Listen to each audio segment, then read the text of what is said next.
101তম জন্মদিনে অটল বিহারী বাজপেয়ীকে শ্রদ্ধা। কাশিরাম বস্তির শিশুদের মুখে হাসি।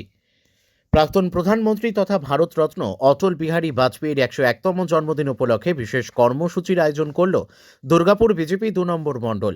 বৃহস্পতিবার দেশজুড়ে মহাসমারোহে অটলজির জন্মদিন পালনের আগেই বুধবার সকাল থেকে দুর্গাপুরের চণ্ডীদাস এলাকার কাশিরাম বস্তিতে এই কর্মসূচি আয়োজিত হয়।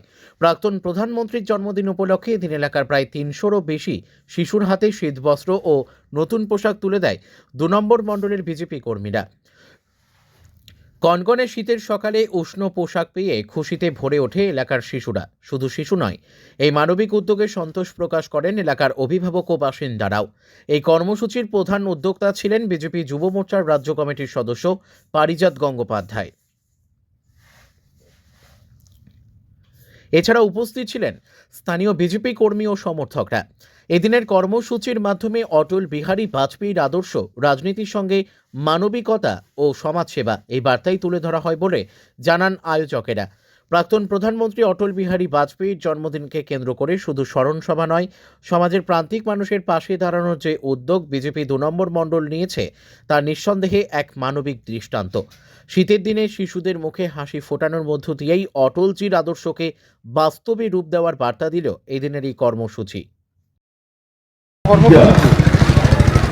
আপনারা সবাই জানেন যে আমাদের প্রাণ পুরুষ অটল বিহারী বাজপেয়ীর জন্মদিন 25 ডিসেম্বর, তাই ওনার 101তম জন্মদিবস আমরা পালন করছি।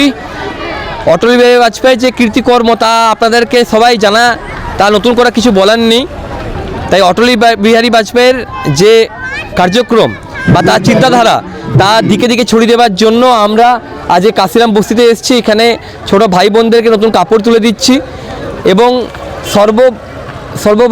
সবচেয়ে মেন কথা যেটা হচ্ছে সেটা হচ্ছে সারা ভারতবর্ষে যত বিজেপি কার্যকর্তা আছে, যত বিজেপি, তারা এই সপ্তাহটা সেবা কর্মের মাধ্যমে নিজেদের দিনটা কাটায়। তা আপনাদের মাধ্যমে আমরা প্রত্যেকটা মানুষদেরকে আগ্রহ করছি যাতে আপনারাও সেবা কাজ করুন এবং মানুষের পাশে থাকুন। ধন্যবাদ। প্রায় 300-র ওপর বাচ্চাকে আমরা নতুন কাপড় তুলে দিচ্ছি এবং এখানে আমাদের 2 নম্বর মণ্ডল প্রেসিডেন্ট ঝুমা ব্যানার্জি এবং আরও যারা সিনিয়র কার্যকর্তা তারা সবাই ছিলেন। জয়দা ছিলেন, প্রদীপ মণ্ডল ছিলেন, বাবুদা ছিলেন। সবাইকে নিয়ে আমরা নতুন কাপড় সাধারণ মানুষদের কাছে তুলে দিচ্ছি। ধন্যবাদ। প্রায় 300-র ওপর বাচ্চাকে নতুন কাপড় আমরা তুলে দিচ্ছি। আর কোনো জায়গায় আমরা শুধু তাই নয়, আমরা বিশেষ বিশেষ দিনে পুরো দুর্গাপুরের যেখানে যেখানে বাচ্চারা থাকে সেখানে আমরা চেষ্টা করছি পৌঁছে দেওয়ার জন্য। আপনারা জানেন যে দুর্গাপুরে প্রচুর বাচ্চা থাকে, তো আস্তে আস্তে আমরা পুরো দুর্গাপুরে যতটা এলাকা আছে সবাইকে আমরা কভার করব। নতুন বস্ত্র, শীত বস্ত্রও আছে তার মধ্যে, যাতে মানুষ পরে এবং বাচ্চারা খুশি হয় এবং একটু হাসি ফোটানোর জন্যই আমরা এই প্রচেষ্টা করছি। 2 নম্বর মণ্ডল থেকে হচ্ছে এবং যেখানে যেখানে যাব সেখানকার মণ্ডলের প্রেসিডেন্টকে নিয়ে আমরা এই প্রোগ্রামটা করছি। দুর্গাপুর থেকে বিধানচন্দ্র গাঙ্গুলির রিপোর্ট, বিগ নিউজ বাংলা।